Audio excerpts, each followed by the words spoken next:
Hi guys, അപ്പോൾ ഈ കാണുന്ന ഒരു ഷർട്ടിനെയാണ് നമുക്ക് പാകമായിട്ടുള്ള ഡ്രസ്സാക്കി മാറ്റാൻ വേണ്ടി പോകുന്നത്. നമ്മളുടെ വീട്ടിൽ ഇപ്പോൾ ആരുടെ ആയിക്കോട്ടെ, ഹസ്ബൻഡിൻ്റെയോ അച്ഛൻ്റെയോ സഹോദരങ്ങളുടെയോ ആരുടെ ആവാം, ഇങ്ങനൊരു ലൂസ് ഷർട്ട് അവർ യൂസ് ചെയ്യാതെ ഇട്ടിട്ടുണ്ടെങ്കിൽ നമുക്കതിന് നമുക്ക് പറ്റുന്ന രീതിയിലോട്ട് മാറ്റിയെടുക്കാം. ആദ്യം നമുക്കിതിൻ്റെ ഈ രണ്ട് സ്ലീവ്സും കട്ട് ചെയ്ത് മാറ്റണം. ഈ ഷർട്ടിൻ്റെ ഒരു ഇതെന്ന് വെച്ചാൽ അതിൻ്റെ എല്ലാ സ്റ്റിച്ചിങ്ങിലും നല്ല കട്ടിയായിട്ടുള്ള പോർഷൻ ഉണ്ടായിരിക്കും. അപ്പോൾ നമുക്ക് അതിൻ്റെ സ്ലീവിനെ കട്ട് ചെയ്ത് മാറ്റണം. രണ്ട് സ്ലീവും അതിൻ്റെ സ്റ്റിച്ചിൽ കൂടെ തന്നെ നമ്മൾ കട്ട് ചെയ്ത് മാറ്റിയെടുക്കണം. സ്ലീവെല്ലാം നമുക്ക് ആവശ്യമുള്ളതാണ്. ഒരു പാർട്ട് ഇതിൽ നിന്ന് കട്ട് ചെയ്യുന്നൊന്നും നമുക്ക് വേസ്റ്റാക്കി കളയാൻ വേണ്ടി വരത്തില്ല. അപ്പോഴത്തേക്കും ഇതിൽ കാണുന്ന പോലെ ഇങ്ങനെ നമ്മൾ രണ്ടായിട്ട് മടക്കിയിടണം. ഇതിന് നല്ല വശമല്ല, നമ്മൾ ബാക്ക് വശമാണ് എടുക്കാനുള്ളത്.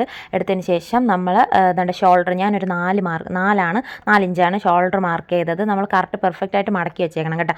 എന്നിട്ട് പിന്നെ കൈക്കുഴി വന്നിട്ട് ഞാൻ 7 എടുത്തത്. ആദ്യം ഞാൻ 6.5 എടുത്തത്, എന്നിട്ട് 7, അതാണ് 2 വരെ അതിൽ കാണുന്നത്. പിന്നെ നമ്മളുടെ ഈ ഒരു ലെങ്ത് ഉണ്ടല്ലോ, നമ്മളുടെ ആ ലെങ്ത്ത് ഞാനൊരു 15 14 പ്ലസ് തയ്യൽ തുമ്പും ചേർത്ത് 15 അടയാളപ്പെടുത്തിയതിന് ശേഷം അതിൽ നിന്ന് നമ്മളുടെ വണ്ണമൊക്കെ ഉണ്ടല്ലോ അതും നമ്മൾ അടയാളപ്പെടുത്തണം. അപ്പോൾ നമ്മൾ മേലെ ഷോൾഡറിൽ നിന്ന് താഴെ വരെ 15 എടുത്തതിൻ്റെ അവിടെ നിന്ന് മൊത്തത്തിലൊരു നീളമുള്ള വര വഴിച്ചതിന് ശേഷം നമ്മളുടെ അളവുകൾ നമ്മുടെ ചെസ്റ്റിൻ്റെയൊക്കെ അളവൊന്ന് അടയാളപ്പെടുത്തിയതിന് ശേഷം ഇതേ കാണുന്നത് പോലെ ഒന്ന് വെട്ടിയെടുത്ത് അത്രയും പോർഷൻ ഒന്ന് മാറ്റി വയ്ക്കണം. അതിന് ശേഷം നമുക്ക് ബാക്കി വരുന്ന പോർഷനിലാണ് ബാക്കി പണികൾ.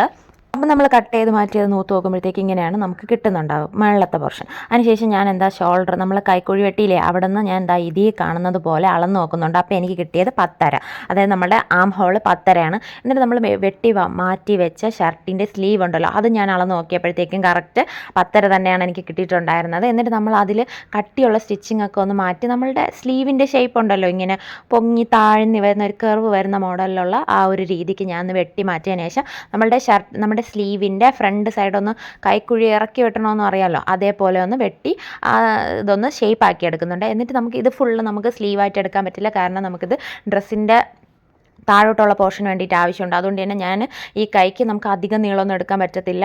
അതുകൊണ്ട് തന്നെ ഞാൻ ജസ്റ്റ് ഒരു കൈ എന്ന രീതിക്ക് 5 നീളത്തിലാണ് എടുത്തിരിക്കുന്നത്. എന്നിട്ട് ജസ്റ്റ് ആ ഒരു 5 മാത്രം അടയാളപ്പെടുത്തി നമ്മൾ നീളത്തിനൊരു വെട്ടി ഇതാക്കുക. നമ്മുടെ കൈ ഞാൻ സെറ്റ് ചെയ്തെടുക്കുന്നുണ്ട്. ഇത്രയൊക്കെ നമുക്ക് മാക്സിമം എടുക്കാൻ പറ്റത്തുള്ളൂ. അതിനുശേഷം അതിൻ്റെ സൈഡിൽ സ്റ്റിച്ച് ഉണ്ടല്ലോ, അത് ഓൾറെഡി സ്റ്റിച്ചഡ് അല്ലേ, അതിനെ ഒന്ന് കട്ട് ചെയ്ത് മാറ്റുന്നുണ്ട്. അപ്പോൾ നമ്മുടെ 2 സ്ലീവ്സ് റെഡിയായതിന് ശേഷം നമ്മുടെ ഷർട്ടിൻ്റെ ബാക്കി താഴോട്ടുള്ള പോർഷൻ വെട്ടി വെച്ചിരുന്നതിനെ നമ്മൾ വീണ്ടും ഒരു സ്ക്വയർ ഷേപ്പാക്കി അടയാളപ്പെടുത്തുന്നുണ്ട്. അതിൻ്റെ താഴോട്ട് നമ്മൾ ഷർട്ടിൻ്റെ ആ ഷേപ്പ് ഒന്ന് വെട്ടി കറക്റ്റ് ഒന്ന് സ്ക്വയർ ആക്കി മാറ്റണം. ഈ വീഡിയോ കാണുമ്പോൾ നമുക്ക് മനസ്സിലാവുമല്ലോ. അങ്ങനെ വെട്ടി മാറ്റിയതിന് ശേഷം നമ്മൾ ചെയ്യാനുള്ള എന്താണെന്ന് വെച്ചാൽ അതിൻ്റെ സ്റ്റിച്ച് ഉണ്ടല്ലോ, ഓൾറെഡി അതിലുണ്ടായിരുന്ന സ്റ്റിച്ചിനെയൊക്കെ ജസ്റ്റ് ഒന്ന് കട്ട് ചെയ്ത് ആ സ്റ്റിച്ചിൽ തന്നെ നല്ല കട്ടിയായിട്ട് തിക്കായിട്ടുള്ള പോർഷനുണ്ട്, അതെല്ലാം നമുക്ക് വെട്ടി മാറ്റണം. എങ്കിലേ നമുക്ക് നമ്മൾ സ്ലീവ് ഓൾറെഡി വെട്ടി മാറ്റി വെച്ചിട്ടുണ്ടായിരുന്നല്ലോ, സ്ലീവിൻ്റെ ബാക്കി അതൊക്കെ നമുക്ക് ഇതിലോട്ട് അറ്റാച്ച് ചെയ്ത് കൊടുക്കാൻ വേണ്ടിയിട്ടാണ് ഇങ്ങനെ ചെയ്യണമെന്ന് ഞാൻ പറയുന്നത്.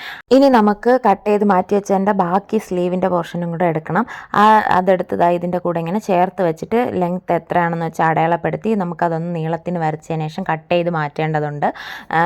നമുക്ക് സൈഡിൽ വെച്ച് ജോയിൻ ചെയ്ത് എടുക്കാൻ വേണ്ടിയിട്ടാണ്. എന്നിട്ട് ഇതിൻ്റെ സൈഡിൽ കൂടെ വരുന്ന ആ സ്റ്റിച്ച് നമ്മളൊന്ന് കട്ട് ചെയ്ത് ഓപ്പൺ ചെയ്തതിന് ശേഷം ഇതിനെയും നമ്മളൊരു സ്ക്വയർ ഷേപ്പിലോട്ടാക്കണം. അതായത് നമുക്കിപ്പോൾ ഇതൊരു സ്ലീവിൻ്റെ വീതി കുറഞ്ഞു കൂടി എന്ന രീതിക്കല്ലേ നിൽക്കുന്ന, അതിനെ ഒന്ന് നമ്മൾ വീണ്ടും കറക്റ്റ് ഒരു സ്ക്വയർ ഷേപ്പിലാക്കി 2 സ്ലീവ് നമ്മൾ അതേപോലെ സ്ക്വയർ ആക്കി വെട്ടിയെടുക്കണം. ഞാൻ പറയുന്നത് മനസ്സിലാവുന്നില്ലെങ്കിൽ ഈ വീഡിയോയിൽ നല്ല വ്യക്തമായിട്ട് തന്നെ കാണാൻ പറ്റുന്നുണ്ട് എന്തൊക്കെയാണ് ഞാൻ ചെയ്യുന്നതെന്ന്, എങ്ങനെയൊക്കെ വെച്ചാണ് ചെയ്യുന്നതെന്ന്. അപ്പോൾ നമുക്ക് ആ 2 സ്ലീവിനെ ഇതിൽ കാണുന്നത് പോലെ സ്ക്വയർ ഷേപ്പിന് അതിൻ്റെ ഒരേ ലെങ്ത്തിനും നമുക്ക് കട്ട് ചെയ്ത് മാറ്റേണ്ടതുണ്ട്.